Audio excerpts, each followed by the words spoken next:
Udhibiti na usimamizi wa silaha ni jukumu la kila Mtanzania, awe mtoto, kijana, mzee, mwanamke au mwanaume. Sote tunawajibika, kwani kwa kufanya hivyo tunakuwa tunashiriki vyema katika kuilinda nchi yetu ambayo kimsingi ni sehemu ya utekelezaji wa Katiba ya Jamhuri ya Muungano wa Tanzania ibara ya 28(1) ambayo inaelekeza, na nukuu, kila raia ana wajibu wa kulinda, kuhifadhi na kudumisha uhuru, mamlaka, ardhi na umoja wa taifa, mwisho wa kunukuu. Hivyo ndugu zangu wajumbe wa kamati hii, mtambue kuwa mmekasimiwa jukumu hili nyeti kwa niaba ya wananchi, na kwamba nyie ndio mnawakilisha Watanzania kuhusu wajibu wa kubaini, kuzuia na kupendekeza namna ya kukabiliana na vihatarishi vilivyopo kuhusiana na uzagaji wa silaha haramu. Ikiwa mwenyekiti wa kamati hii, nina imani kubwa sana na kamati hii iliyoteuliwa, na ni matarajio yangu kuwa ushirikiano baina yetu utaibua mchango mkubwa sana katika kuzuia na kudhibiti uzagaji wa silaha ndani na nje ya nchi yetu. Ndugu wajumbe, migogoro mingi duniani inayoambatana na mapigano huchochewa na uzagaji wa silaha haramu, hasa silaha ndogo ndogo na nyepesi. Kunapokosekana udhibiti wa kimkakati, machafuko huzidi ambayo hugharimu maisha ya watu, mali na miundombinu muhimu. Hivyo husababisha kudorora kwa uchumi wa nchi na ustawi wa jamii kwa ujumla.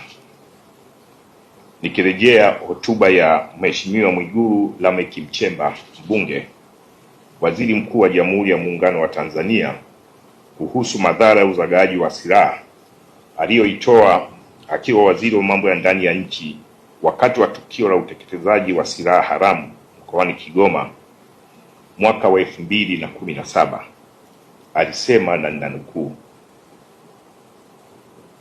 madhara ya uzagaji silaha kiholela yapo mengi, ikiwa ni pamoja na kuathiri maendeleo ya nchi kiuchumi, kisiasa na kijamii.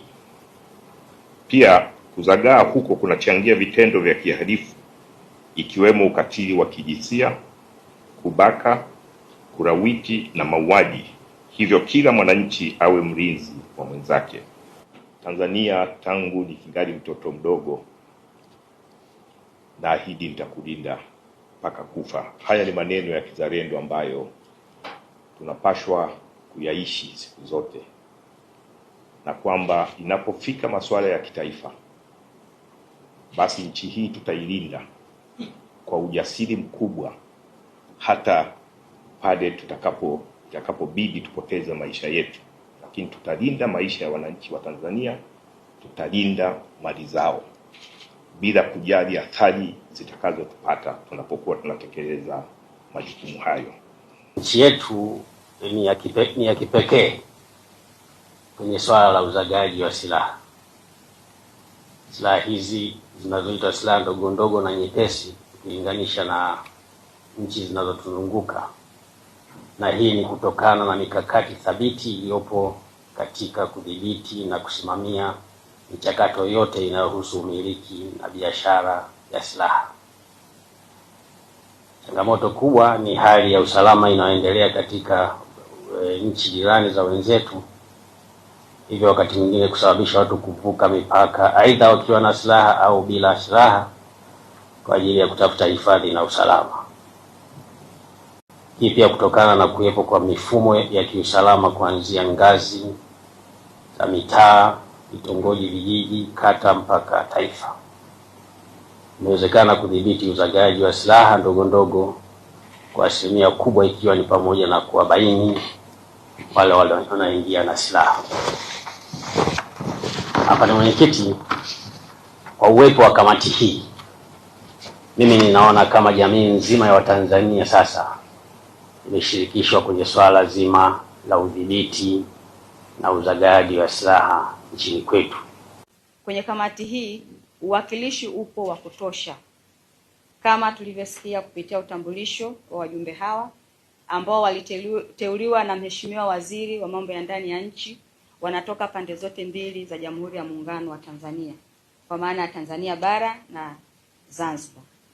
Hivyo inatupa wigo mpana wa maoni yatakayowezesha au yatakayosaidia katika kuishauri serikali katika kuboresha sera na sheria mbalimbali katika udhibiti, usimamizi na uratibu wa silaha. Tutakubaliana na mimi kuwa kamati hii na wadau kutoka taasisi mbalimbali lakini pia wenye fani mbalimbali katika kuifanya itekeleze majukumu yake kwa ufanisi kwa mujibu wa sheria.